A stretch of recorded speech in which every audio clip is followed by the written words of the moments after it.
एकदा सुरुचे पुत्र मंक मारो पिलालयन उत्तमं नारुच्छन्तम ध्रुवम राज्याभिनंदत। एक दिन राजा उत्तानपाद जो थे वो सुरुचि के बेटा उत्तम को लेकर के दुलार कर रहे थे, प्यार कर रहे थे अपनी गोदी में लेकर के।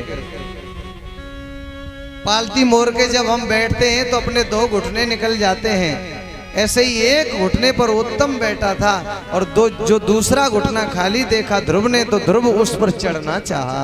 दूसरे घुटने को खाली देख करके ध्रुव उस पर चढ़ना चाहता था। तभी क्या हुआ कि सुरुचि आ गई और सुरुचि ने उल्टा सीधा कहना शुरू कर दिया। सुरुचि उल्टा सीधा कहती रही, लेकिन राजा ने कुछ भी नहीं कहा। राजा ने स्वागत नहीं किया ध्रुव का, और ध्रुव है महात्मा, एक महात्मा का अपमान होता रहा और राजा उत्तानपाद बैठे बैठे देखते रहे, सुनते रहे, कुछ भी नहीं कहा उन्होंने। समझना मेरी माताओं बहनों भाइयों, राजा अपनी रानी के ऐसे बस में हो गए थे, क्रीड़ा मृग बन गए थे, खिलौना बन गए, खिलौना। जैसे रानी जैसे नचाती, सौगी का गुड्डा देखा है आपने? सौगी का गुड्डा जैसे चाबी भर दो उतना ही नाचता है, ऐसे ही रानी चाबी भर देती छोटी वाली, राजा उतना ही कार्य करते थे। सुनीति तो घर से अलग रहती थी, लेकिन बालक दोनों साथ साथ खेला करते थे तो वो आ जाते थे। सुरुचि ने अपमान किया ध्रुव का, लेकिन राजा ने कुछ भी नहीं कहा। राजा चुपचाप बैठे देखते रहे, बिल्कुल बैठे देखते रहे। राजा जो रानी के गुलाम बन चुके थे, रानी के गुलाम।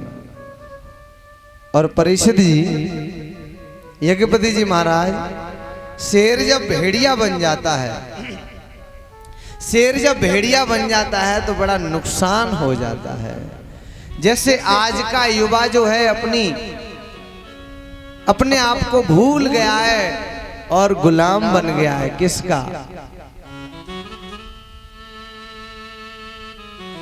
किसका गुलाम बन गया है? ऐसे ही राजा जो उत्तानपाद हैं, रानी ने अपमान किया ध्रुव का, लेकिन राजा ने कुछ नहीं कहा। ध्रुव महात्मा है और महात्मा का सामने अपराध हो ऐसा नहीं होना चाहिए, देखना नहीं चाहिए, रोकना चाहिए। कुछ ना कर सको तो मनाही कर दो, लेकिन नहीं माने। अब एक बात समझना बड़ी अच्छी, आप ताश खेलते हैं ना, ताश सभी खेलते हैं, तो ताश खेलते हैं तो दुग्गी जो डाली जाती है, दुग्गी, तो दुग्गी को तिग्गी जीत लेती है और तिग्गी को चौवा जीत लेता है।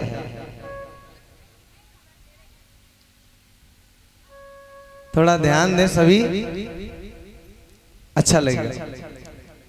तिग्गी को चौवा जीत लेता है, समझना। और चौवा को पंजी जीत लेती है, पंजी को छक्का जीत लेता है, छक्के को सत्ता जीत लेता है, सत्ते को अट्ठा जीत लेता है, अट्ठे को नौला जीत लेता है और नौले को दहला जीत लेता है। और दहले को कौन जीतता है? गुल्ला कहते हैं, वैसे शुद्ध नाम तो है गुलाम। ऐसे ही 10 आदमी कहीं अच्छी बात कर रहे हो, अच्छा प्लान बना रहे हो, और एक गुलाम आदमी पहुंच जाए तो विघटन करा देगा, उन 10 को जीत लेगा गुलाम।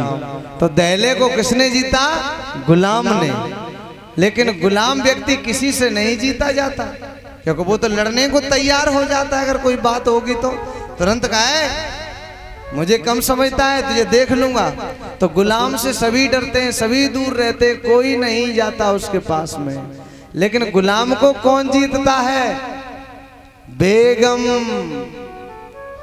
तो ऐसे गुलाम व्यक्ति को स्त्री ही जीत सकती है, बेगम जीत सकती है, और कोई आदमी नहीं जीत सकता गुलाम को। लेकिन बेगम को कौन जीतता है?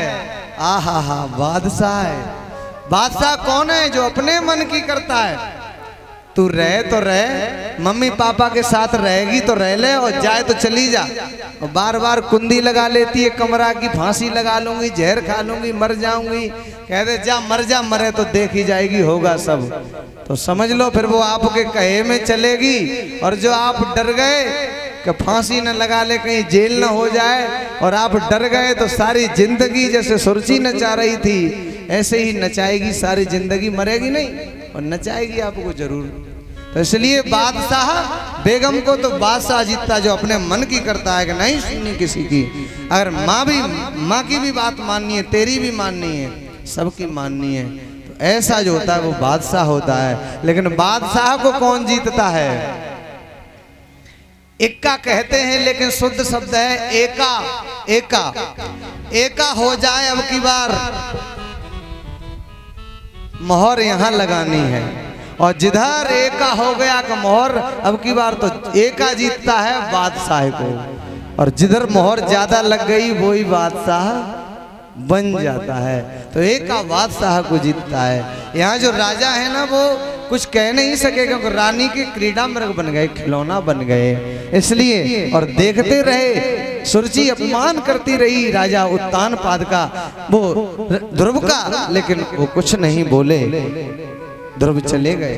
ध्रुव से कहा अगर इस गोदी में बैठने के लायक बनना है तो पहले तपस्या कर, फिर मर, मेरी कोख से जन्म ले, फिर इस गोदी का अधिकारी बनेगा। ध्रुव चुपचाप गए, अपनी मैया से कहा माँ ये भगवान की तपस्या क्या होती है, मैं तपस्या करूंगा जाकर के। मौसी के बारे में कुछ नहीं कहा, क्या कहना, लेकिन साथ में जो दास थे, जो सेवक थे रानी के, उन्होंने बता दिया महारानी आज राजकुमार ध्रुव का बड़ा अपमान किया है छोटी महारानी ने। तो कहा अच्छा ध्रुव बता तेरा अपमान किया है छोटी रानी तेरी मौसी ने?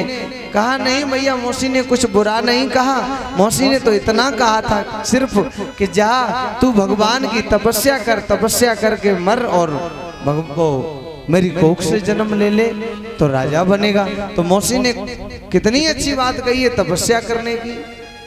और मैया सुनीति भी समझाती है कहीं बेटे के मन में कहीं ऐसा ना हो कि सुरुचि को बुरा कहे। तो यहाँ मैया सुनीति कहती है बेटा किसी दूसरे के बारे में कभी बुरा नहीं सोचना चाहिए, दूसरे के बारे में बुरा सोचने वाले का खुद ही बुरा हो जाता है। तो तू मौसी को क्षमा कर देना।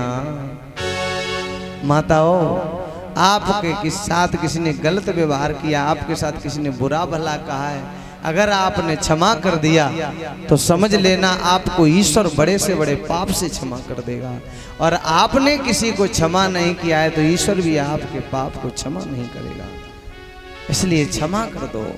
और कहा बेटा मौसी को क्षमा कर दे, तू किसी के लिए मन में बुरा भला मत सोचना। और बेटा और बताने लगी है उन श्री हरि की तू आराधना कर, तपस्या कर। उन श्री हरि की आराधना करने से तेरे दादा जो ब्रह्मा जी थे वो इस पद को प्राप्त किए हुए हैं। कितना बड़ा पद है। और तेरे जो दादा हैं कौन स्वयंभव मन, वो भी उन्हीं श्री हरि की कृपा से इस पद को प्राप्त किए हुए हैं। और तेरे परदादा ब्रह्मा जी भी इसी ऐसे पद को प्राप्त किए हुए हैं। इसलिए मैं तो एक ही सलाह देती हूँ कि तू जा और जाकर के ईश्वर की तपस्या कर, भजन कर भगवान का।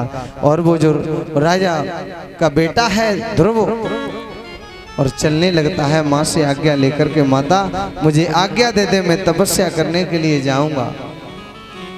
और जैसे ही ध्रुव वन में जा रहा था वैसे ही नारद जी आ जाते हैं। और नारद जी ने जैसे ही देखा है ध्रुव को वैसे ही नारद जी ने कहा अरे कहाँ जा रहा है बालक? कहा मैं तपस्या करने के लिए जा रहा हूँ। कह रहे इतनी छोटी उम्र में तू तपस्या करने के लिए जाएगा?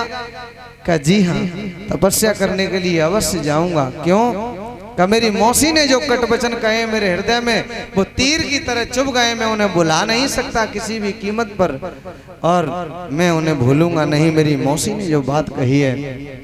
उसी समय नारद जी ने कहा अहो तेज क्षत्रियाणा मान भंगम मृष्यताम। ओहो ये अभी छोटा सा नन्हा सा बालक है, देखो तो सही क्षत्रियों का कैसा अद्भुत तेज होता है। ये नन्हा सा बालक होकर के भी अपनी मौसी के कहे हुए वचनों को भुला नहीं पा रहा है। ये नन्हा सा बालक। अरे बालक मैं नहीं जानता कि ऐसे में तेरा मान और सम्मान होगा। बालो अप्ययम हृदय धत्ते यत्सा मातुर सद्वचः। अरे बालक ये तेरी उम्र खेलने कूदने की है और तू खेलने कूदने में मस्त रहे, अभी मान और सम्मान के चक्कर में मत पड़। कहा नहीं मौसी ने जो कहा है मैं भूल नहीं सकता और ईश्वर की तपस्या अवश्य करूंगा। और ध्रुव जी जो हैं वो तपस्या करने के लिए जा रहे थे। नारद जी ने कहा रुक जा मेरी बात तो सुन ले। क्या बात है? का तूने कोई गुरु बनाया है? का गुरु तो कोई नहीं बनाया। का तो गुरु बनाना पड़ेगा, क्योंकि राम लखन से कौन बड़ा, जिन्होंने गुरु कीन, तीन लोक के नायका, गुरु आगे आधीन। भगवान श्री राम से और कृष्ण से कौन बड़ा है? जिन्होंने भी गुरु बनाया, उन्होंने भी गुरु किया। और तुलसीदास जी रामचरितमानस में लिखते भी हैं क्या? गुरु बिन भव निधि तरई न कोई, गुरु बिन भव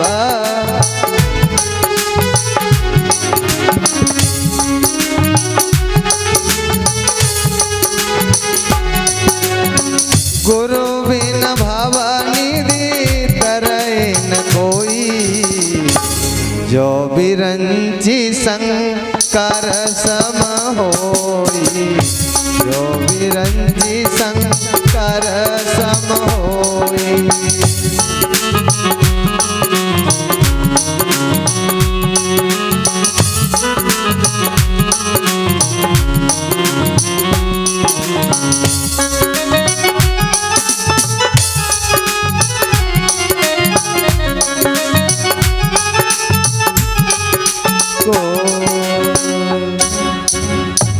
गुरु बिन भवनिधि तरई न कोई, जो बिरंच शंकर सम होई। और गुरु के बिना भव से पार नहीं।